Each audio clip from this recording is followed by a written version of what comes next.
Hi, I'm Paul from Renovation and Custom Homes. Today we're going to talk a bit about bathroom design in smaller spaces. So we're in a condo now that we've fully renovated, and this is the ensuite washroom. And there were some challenges here that existed before that made the space feel really small. It used to have a water closet, so a small room for the toilet, and then it had quite a small shower. It did have previously a double vanity, but not with great storage. So we'll talk a bit about some of these changes now. So in this vanity, which you can see is quite long, we've maximized the storage by adding 3 towers of drawers, and that really gives you a lot of room for storage, far more than you get out of a cupboard. When planning your bathroom renovation, keep in mind the more drawers you have, the higher your cost will be, but they're so much more practical storage-wise. We've push the sinks a bit closer together here so we have more usable space on either side of the sinks as well as in between. So if you do have his and hers sharing the vanity, what you don't want to do is be stuck competing for counter space. So here we've kind of maximized that.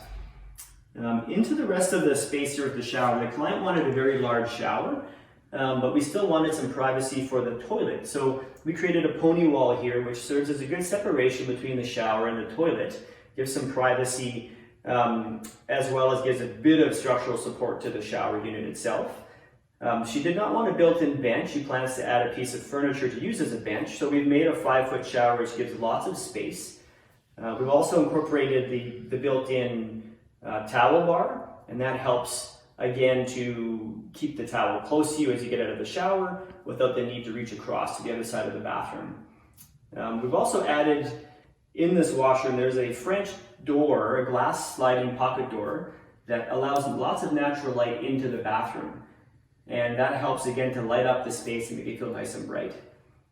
Additionally here, the lighting above the vanity, we've gone with double 3-head vanity lights. And then again, it's very attractive, but it does give off a lot of nice light for the bathroom. So the space is much brighter. Tune in next time. We'll talk about all other manners of renovations. If you have any questions, always reach out. We're happy to help with your design or any troubleshooting you might have in your projects. Paul from Renovations. See you next time.